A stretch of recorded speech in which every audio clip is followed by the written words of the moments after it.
don't wait to book that holiday travel because Stephanie Linnartz, the president of Marriott International, says that travel is back and it's busier than ever. I'm Michael Revo, host of Blazing Trails, and I sat down with Stephanie at the Fortune Most Powerful Women Summit this year and started out by asking her, what's the state of the travel industry? All right, Stephanie, thanks so much for joining us. Thanks for having me, Michael. Great to be here. What's happening right now in the travel industry? What are you seeing? So a little bit about Marriott. So we are across many segments and in many parts of the world. And when I think about what happened to travel in 2020, it was quite devastating. I mean, the sector business was just wiped out overnight. In the second quarter of 2020, Marriott's business was down over 90% globally in an instant. 25% of our hotels were completely shuttered and closed. 80+% of our associates were either laid off or furloughed.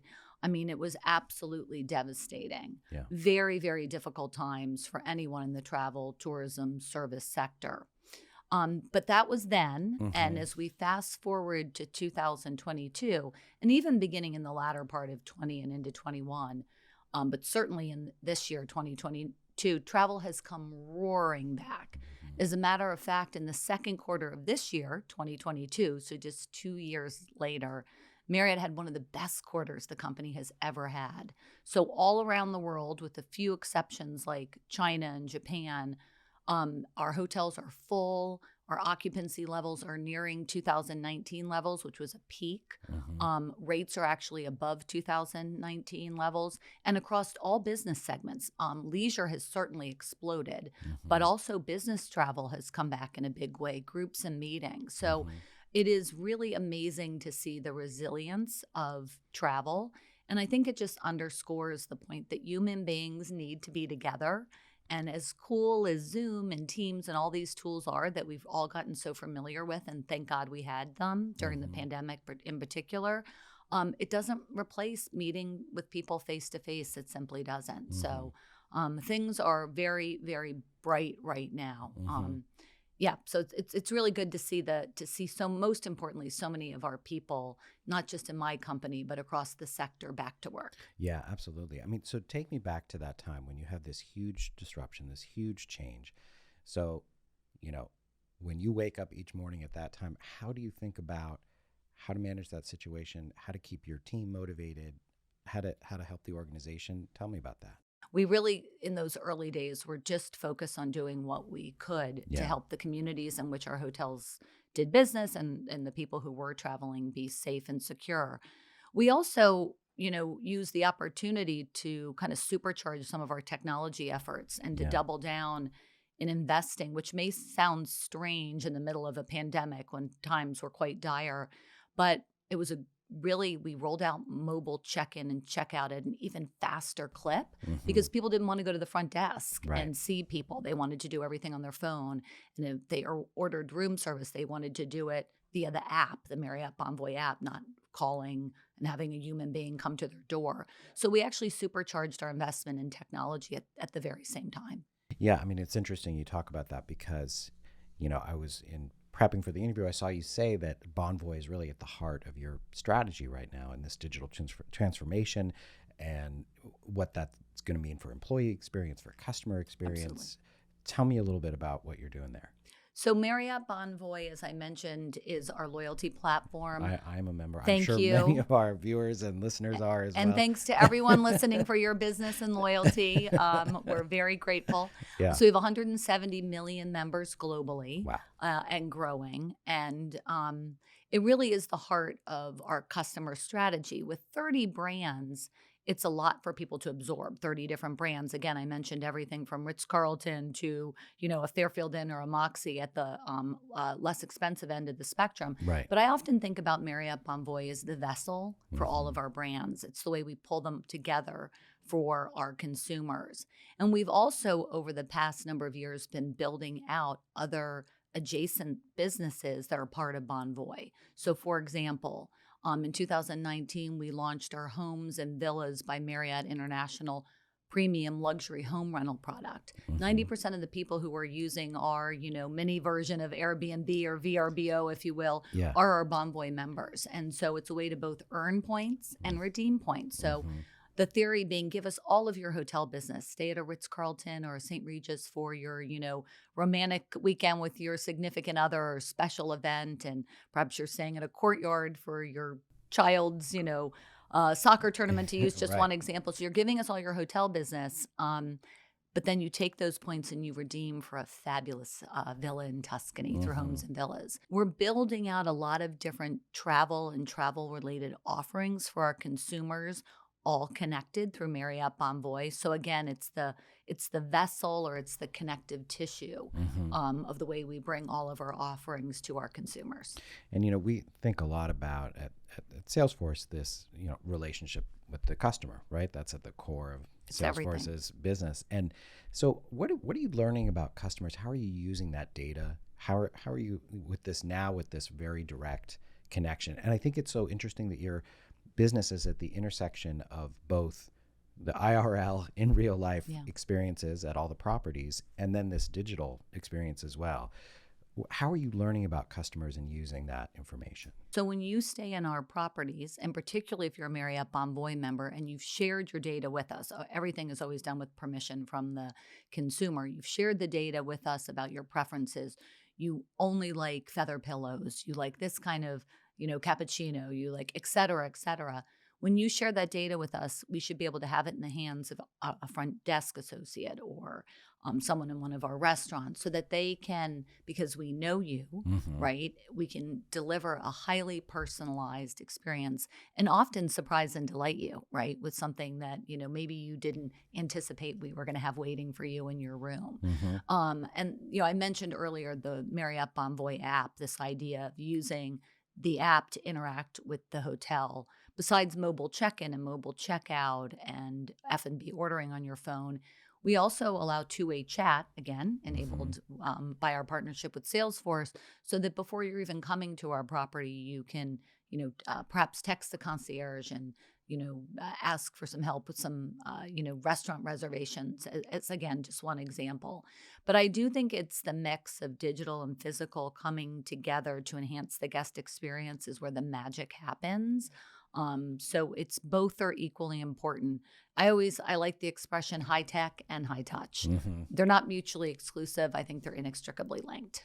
Yeah. I mean, the idea is really to make that so seamless where those experiences feel the same, whether it's physical or digital. Yeah, I couldn't agree more. I always say data-driven, tech-enabled, human-centered. So I want to get back to brand, which we've been talking about a lot. And with 30 brands and 8,100 hotels, how do you look at sort of keeping those brands true to each of their values, to not confusing that, and look at the brand strategy of how you're going to market with such a big portfolio?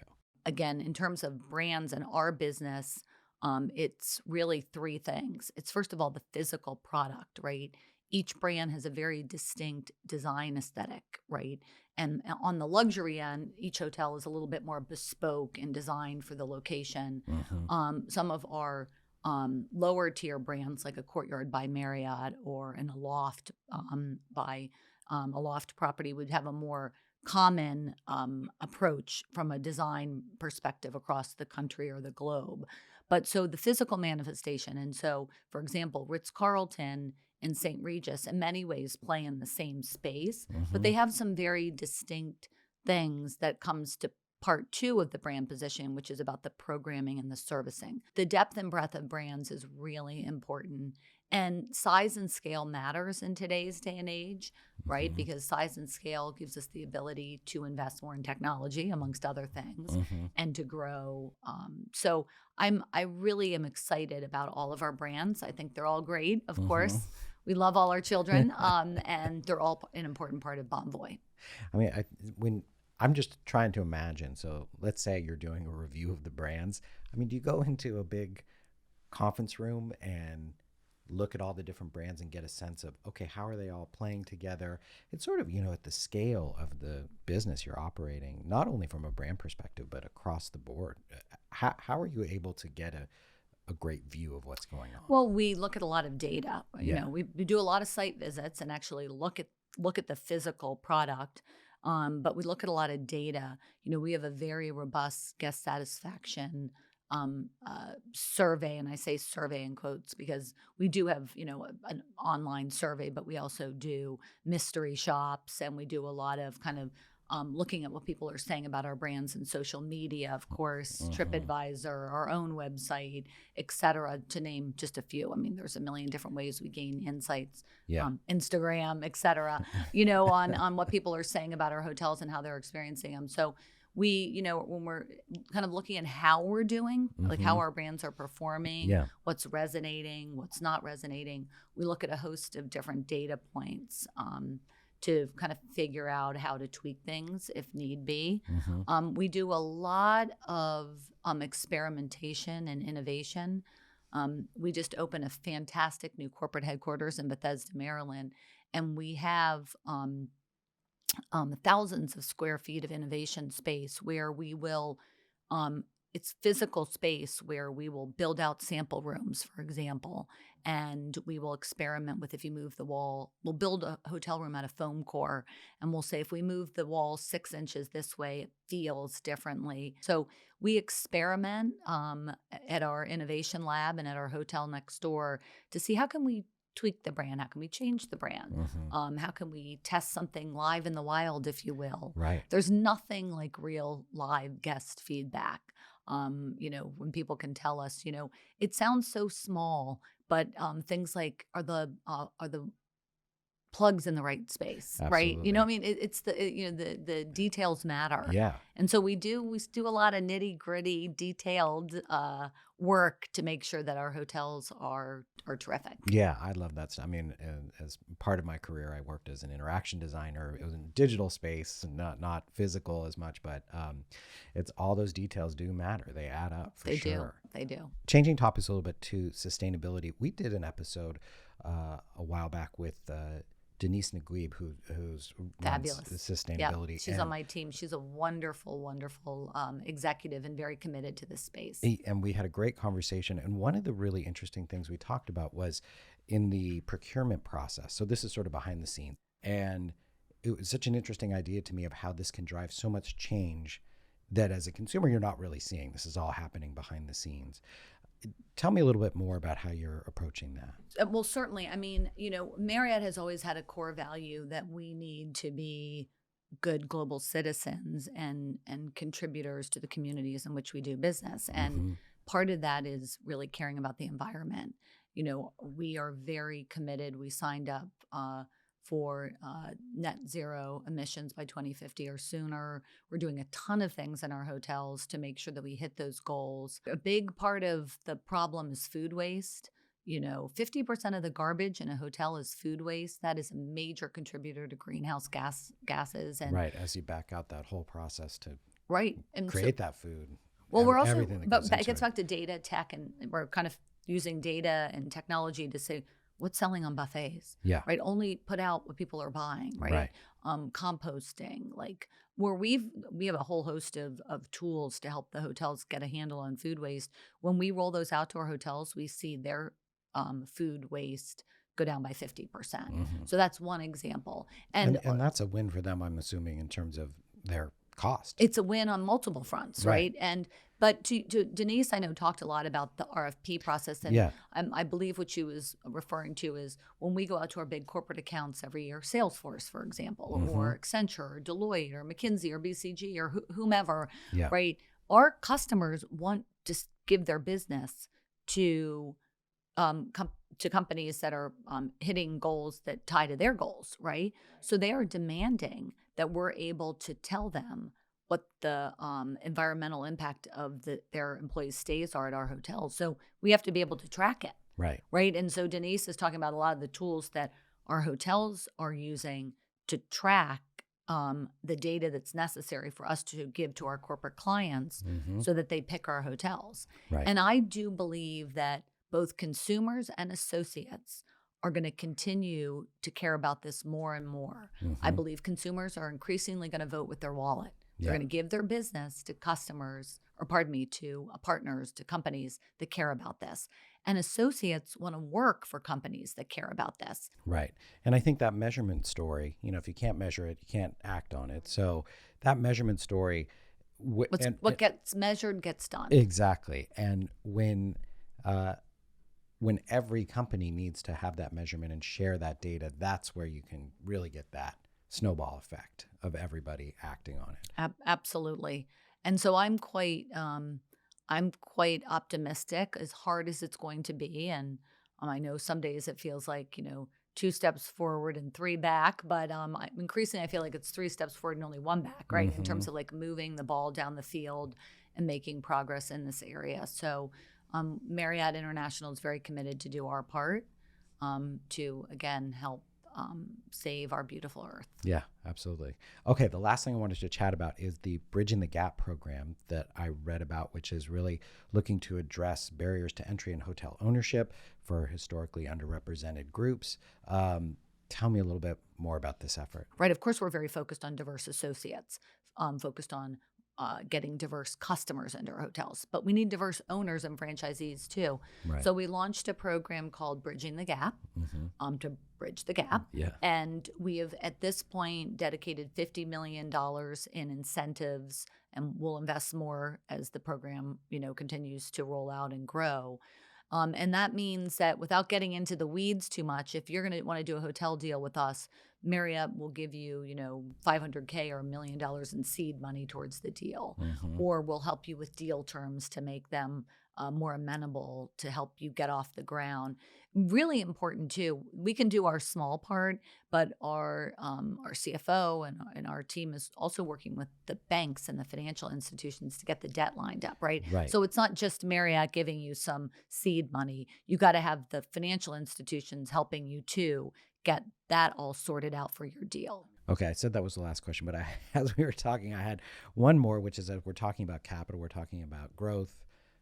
What do things look like? It's so uncertain right now. Are you seeing that change? Or, I mean, it's early days here a little bit, but what does it look I think like? it is early days. Everyone is talking about the outlook, what's going to happen later this year and next year, the R word. And, right.